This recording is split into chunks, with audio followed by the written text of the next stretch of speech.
आज जो है ये इसका पार्ट 2 पढ़ा रहे हैं हम।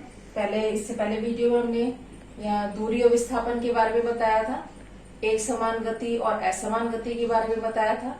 आज जो हम पढ़ा रहे हैं वो है चाल और वेग के बारे में। देखिए, इससे पहले मैंने सदिश और अदिश राशियों के बारे में बता दिया था कि जिनमें दिशा की आवश्यकता नहीं होती वो अदिश राशियां होती हैं और जिनमें दिशा की आवश्यकता होती है वो सदिश राशियां होती हैं। ठीक है, अब हम पढ़ते हैं चाल और वेग के बारे में। चाल जो होती है वो अदिश राशि होती है और वेग जो होती है वो सदिश राशि होती है। देखिए बच्चों, आप ये पहले भी छोटी क्लासेस में पढ़ चुके हैं कि चाल क्या होती है। चाल का एक सूत्र होता है, चाल बराबर होती है दूरी बटा समय, और इसकी जो डेफिनेशन होती है वो क्या होती है, एकांक समय में चली गई दूरी को चाल कहते हैं। यानी कि कोई वस्तु एक निश्चित समय में या मान लीजिए 1 सेकंड में 10 मीटर की दूरी तय करती है तो 10 मीटर प्रति सेकंड क्या हो जाएगी, उसकी चाल हो जाएगी। चाल को हम v से शो करते हैं, दूरी को हम s से शो करते हैं और समय को हम t से शो करते हैं। दूरी जो होती है ये हम पहले पता है कि दूरी किस प्रकार की राशि है, अदिश राशि है। समय किस प्रकार की राशि है, अदिश राशि है। तो चाल जो है वो दूरी पर डिपेंड करती है, तो चाल यहाँ पर किस प्रकार की राशि है, ये भी अदिश राशि है। अब चाल निकालने के लिए देखिए, अगर कोई ट्रेन जो है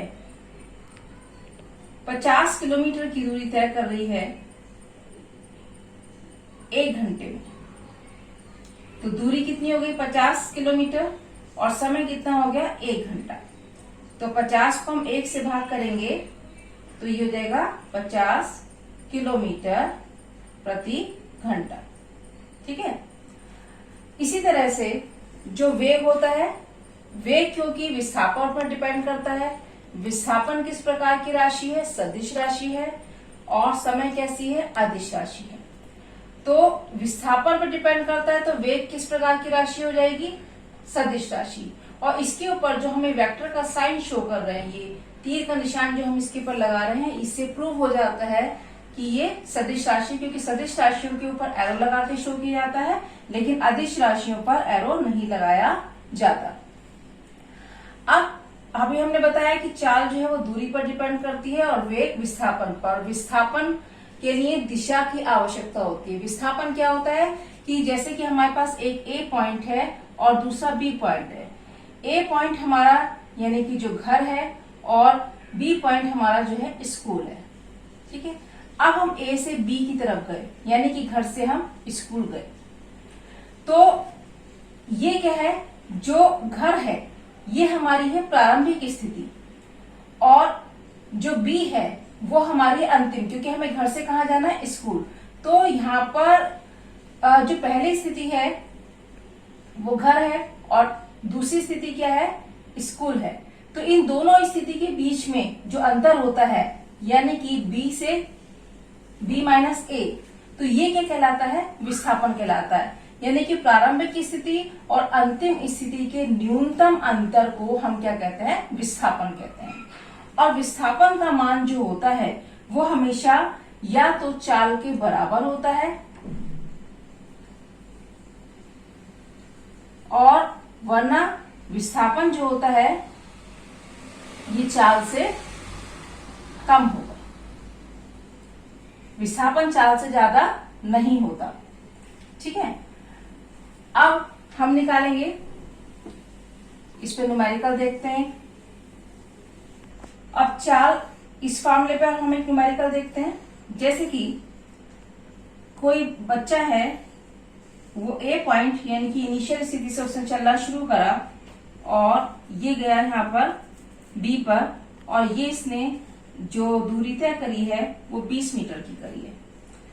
अब इसे ए को अगर हम घर मान रहे हैं और दूसरा अगर हम बी को हम स्कूल मान रहे हैं, तो ए से बी तक यहाँ पे चलिए हम किलोमीटर मान लिया, 2 किलोमीटर मान लिया, तो घर से स्कूल जो है वो 2 किलोमीटर दूर है। तो अगर हम देखें, हम यहाँ पर देखें कि इसने कुल दूरी कितनी तय करी, यानी कि बच्चा घर से स्कूल गया और स्कूल से घर वापस आया, तो 2 किलोमीटर जाने में और 2 किलोमीटर वापस आने में। टोटल कितनी दूरी तय कर हो गई इसकी 4 किलोमीटर की। अब 4 किलोमीटर की दूरी तय करी। अब इस 2 किलोमीटर इसको स्कूल जाने में जो है आधा घंटा लगता है, आधा घंटा स्कूल जाने में और आधा घंटा ही उसको वापस आने में लगेगा। तो कुल समय कितना हो गया इसका, कुल समय हो गया आधा घंटा प्लस आधा घंटा, यानी कि टोटल कितना हो गया 1 घंटा हो गया। ठीक है, अब यहां पर हम इसकी निकालेंगे औसत चाल। औसत चाल यानी कि कुल दूरी कितनी है, घर से स्कूल जाना और वापस आने की टोटल इसने दूरी कितनी तय करी है 4 किलोमीटर की, और टोटल आने और जाने में इसको समय कितना लगा है 1 घंटा। तो इसकी औसत चाल जो एवरेज चाल है वो कितनी हो जाएगी 4 किलोमीटर प्रति घंटा। ठीक, अब इसी तरह हम विस्थापन, अब जो बच्चा ए से बी यानी कि घर से स्कूल गया, स्कूल तक जाने में जो उसका इनिशियल जो घर पर है, क्योंकि यहां से वो चलना शुरू करता है तो वो स्थिति कितनी है उसकी 0, और यहां से वो बी यानी कि स्कूल पहुंचा तो उसने कितनी दूरी तय करी है 2 किलोमीटर की। तो इसका जो विस्थापन हो गया वो अंतिम स्थिति और प्रारंभिक स्थिति का अंतर, यानी कि अगर हम इसको V1 मान लें और इसको V2 माने तो यहाँ पर V2 माइनस V1 कितना जाएगा 2 माइनस 0 यानी कि 2 किलोमीटर। अब क्योंकि इसमें दिशा की आवश्यकता होती है, अब घर से ही स्कूल गया 2 किलोमीटर और फिर स्कूल से वापस आया, तो क्योंकि जिस दिशा से गया था उसके विपरीत उसी दिशा पर, यानी कि जिस प्रारंभिक बिंदु से चला था उसी प्रारंभिक बिंदु पर ही वापस आ गया। तो यहां पर जो इसका विस्थापन हो जाएगा, विस्थापन कितना हो जाएगा इसका 2 किलोमीटर इसको जाने में लगा, लेकिन उसकी उल्टी दिशा में ये वापस आ गया, तो प्लस माइनस क्या हो जाएगा माइनस, कितना हो जाएगा 0। तो विस्थापन इसका क्या हो गया यहाँ पर 0 हो गया। अब इसका कुल वेग निकालेंगे। कुल वेग अगर हमें निकालना है तो देखिए इसको जिस बिंदु से गया उसी बिंदु पर वापस आ गया, क्योंकि इसमें दिशा की आवश्यकता होती है।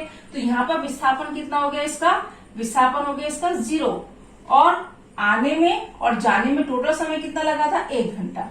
तो अगर 0 को हम 1 से भाग करेंगे तो क्या आ जाएगा 0। तो यहाँ पर जो वेग हो गया वो क्या हो गया 0 हो गया। तो चाल 0 नहीं होती, लेकिन वेग जो है वो 0 हो गया।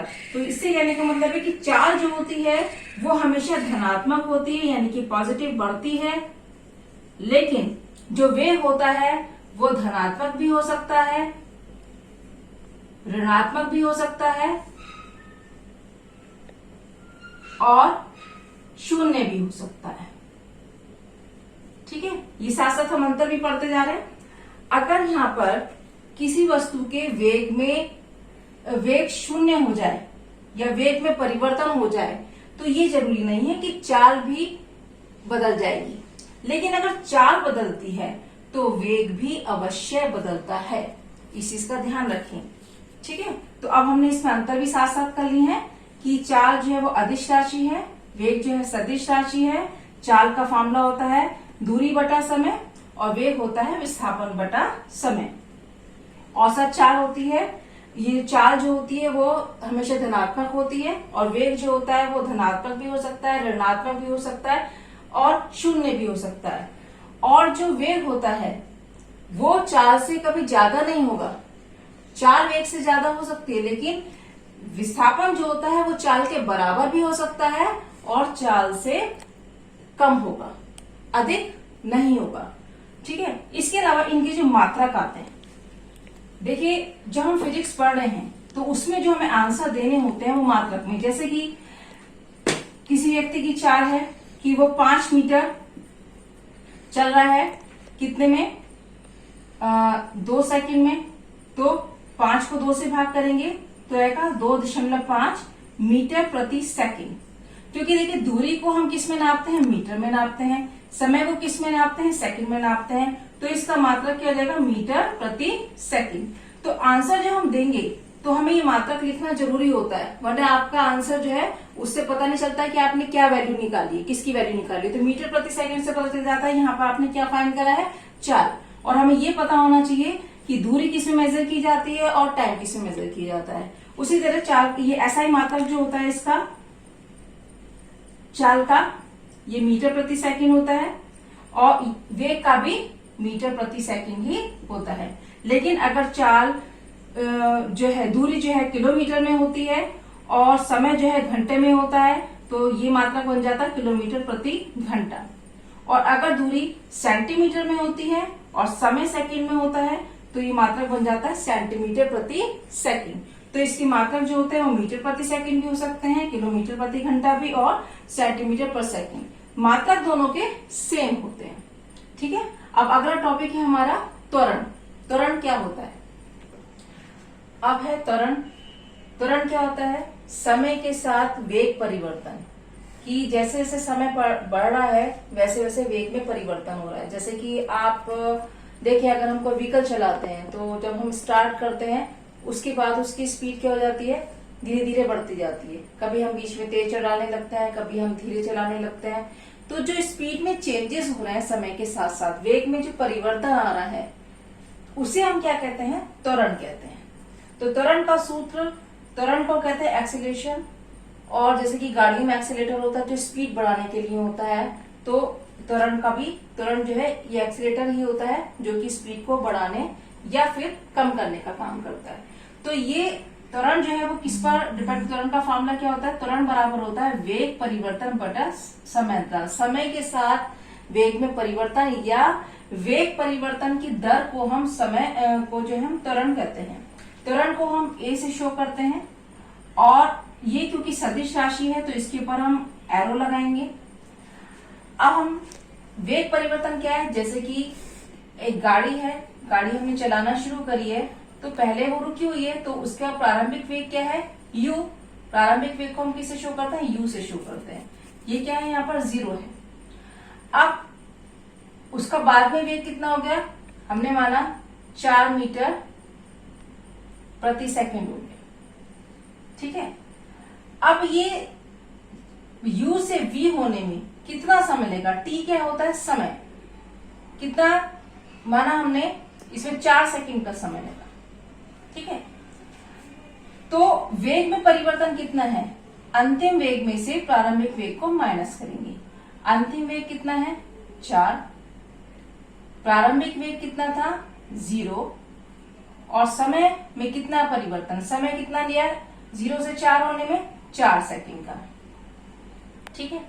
अब 4 में से अगर आप 0 माइनस करेंगे तो ये क्या आ जाएगा? यहाँ पर 4 में से अगर हम 0 माइनस करेंगे तो ये हो जाएगा 4/4, यानी कि 1 मीटर प्रति सेकंड। ठीक है। तो त्वरण कितना आ गया? 1 मीटर प्रति सेकंड स्क्वायर। ये इसका मात्रक होता है। त्वरण जो होता है, अभी हमने बताया वेग परिवर्तन बटा समय अंतराल होता है। वेग परिवर्तन को हम इस चिन्ह से शो करते हैं जिसे हम बोलते हैं डेल्टा। तो a = क्या हो जाता है? वेग परिवर्तन यानी कि डेल्टा v, और समय में परिवर्तन यानी कि डेल्टा t।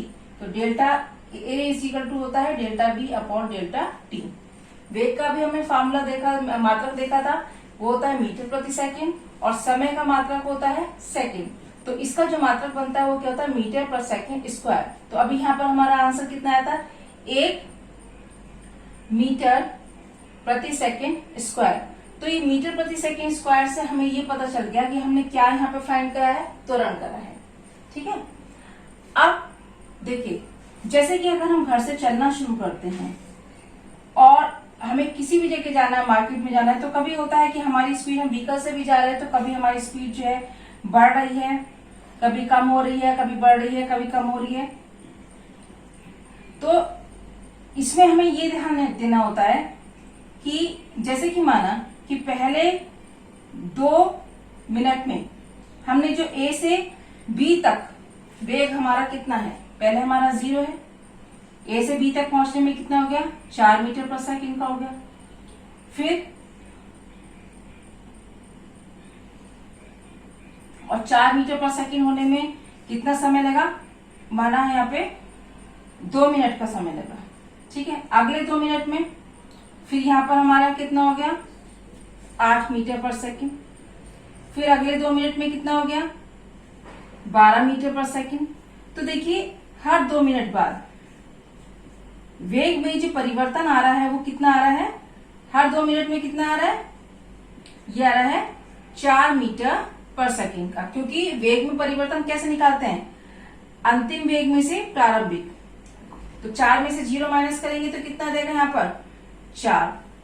फिर अगर हम B से C में निकालेंगे तो इसमें भी 2 मिनट लगे हैं हमें, तो यहाँ पर 8 में से 4 माइनस करेंगे तो कितना देगा 4 मीटर पर सेकंड। और अगले 2 मिनट में भी हम C से D पर पहुंचे हैं, तो C से D तक पहुंचने में भी वेग में परिवर्तन कितना हुआ है, 4 मीटर प्रति सेकंड का। यानी कि 12 में से 8 घटाएंगे तो कितने देंगे 4। तो यहाँ पर समान समय में वेग में परिवर्तन कितना हो रहा है, समान हो रहा है। तो ये क्या कहलाता है, जब समान समय में वेग में परिवर्तन समान होता है तो ये कहलाता है एक समान त्वरण। क्या कहलाएगा, एक समान त्वरण। और यही अगर समान समय में त्वरण में अंतर आ जाए, जैसे कि यहाँ पर ये 8 है, इसकी जगह ये हो जाए 7, तो यहाँ पर कितना रह जाएगा 3, और यहाँ पर कितना हो जाए 10, तो यहाँ कितना रह जाएगा, 10 में से 7 घटाएंगे 3। तो समय तो समान है लेकिन वेग में परिवर्तन क्या हो गया, यहाँ पर असमान हो गया। क्या पहले 4 है फिर 3 हो गया, फिर यहाँ पर 3 है, हम चलो इसे 11 मान लेते हैं, तो यहाँ कितना हो जाएगा यहाँ पर 4। तो कभी बढ़ रहा है कभी कम हो रहा है, तो ये क्या कहलाएगा, ये कहलाएगा असमान त्वरण। तो अगर समान समय में वेग में परिवर्तन समान हो रहा है तो एक समान त्वरण, और समान समय में अगर वेग में परिवर्तन असमान हो रहा है यानी कि अलग अलग हो रहा है तो वो असमान त्वरण कहलाता है। ठीक है, आज का बच्चों ये जो टॉपिक है इसमें हमने पढ़ लिया है, वेग पढ़ लिया है, चाल पढ़ ली है और त्वरण के बारे में पढ़ लिया है। अब बाकी जो न्यूमेरिकल्स वगैरह हैं, कुछ और टॉपिक्स जो हैं वो हम नेक्स्ट वीडियो में करेंगे। थैंक यू बच्चों।